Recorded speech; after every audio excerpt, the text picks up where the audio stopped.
Hi, this is Harry from Kailua again. Let's give you more ideas to study your blues scale.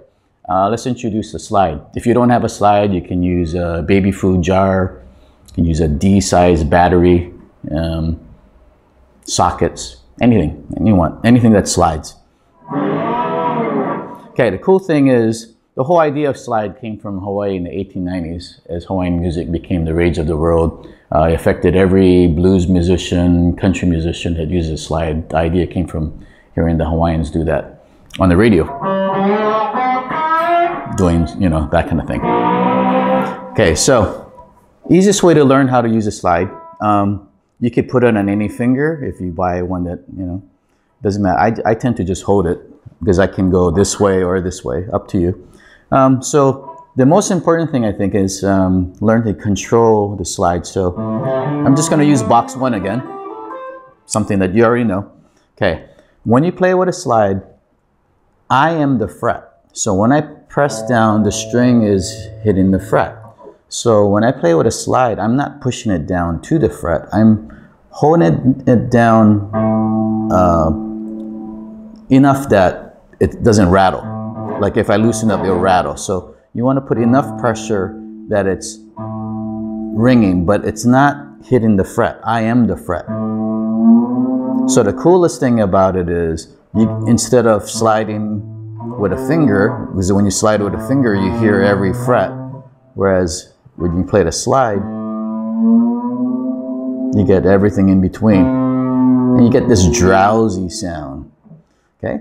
The right hand, I think, is the most important when you first learn to play slide, because it doesn't matter if you use thumb, pick, whatever. But what's this? It's learning how to mute. So I would practice just one string at a time, and then when you mute the string before you go to the next string. So maybe the first way to start is maybe learn to play every note one at a time. Like play it, stop it, play the next note, stop it. So between every note of the scale, learn where you want to place the slide. And you can give it a little wiggle, give it a vibrato.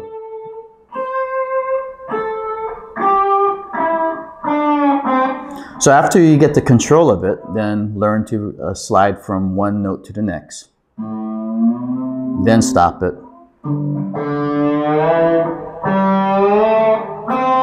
The slower you go, the drowsier it sounds. Then of course backwards.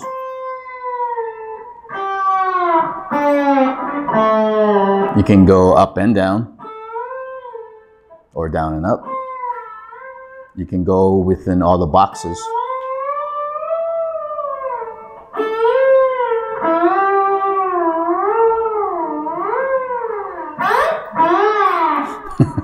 You can do that with any scale. Here's an easy idea with chords. Like here's an A chord. So these 3 strings, the 2nd, 3rd, and 4th, that's your A chord with a finger. Well, so you have to keep this straight. So if that's an A chord, then that means you got every chord, right? You got A, B, here's a C chord, here's a D chord. So you got 12 major chords. If you want minor, you have the E minor chord, which the strings are the 3 open strings, and this one's open. So if you put it, say, on a 12th fret, then you got E minor, D minor, C minor. You could play, since this is E and this is E, I could play the 2nd string, 3rd string, and 6th string together, and that's a minor chord.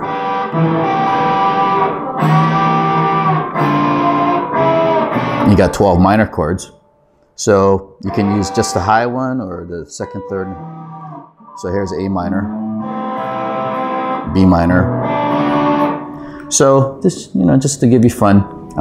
Sometimes I use the slide as a pick.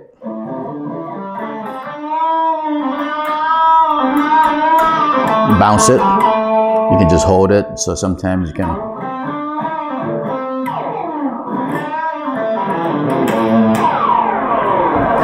Just to give those special effect ideas.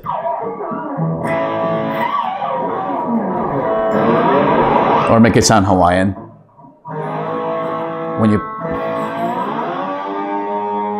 stop right before and then you bring it up.